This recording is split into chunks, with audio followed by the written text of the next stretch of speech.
పచ్చగుంది కానీ దానికి పూత లేదు, దానికి కాత లేదు. ఆయన ఆకలితో ఉన్నాడంట. చదువు. అయితే వాడు, అయ్యా,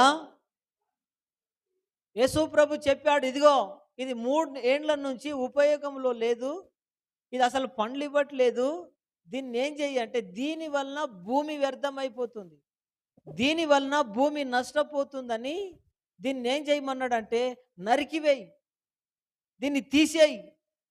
ఎందుకు? నాలో ఫలింపని ప్రతి తీగె, మాట్లాడాలి మీరందరూ, నాలో ఫలింపని ప్రతి తీగ ఏం చేయాలి? తీసి.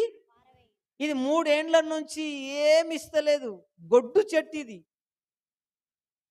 ఇది గొడ్డు చెట్టు కాబట్టి, పండ్లియని చెట్టు కాబట్టి, పూత లేని చెట్టు కాబట్టి, దీన్ని ఏం చేయి? తీసి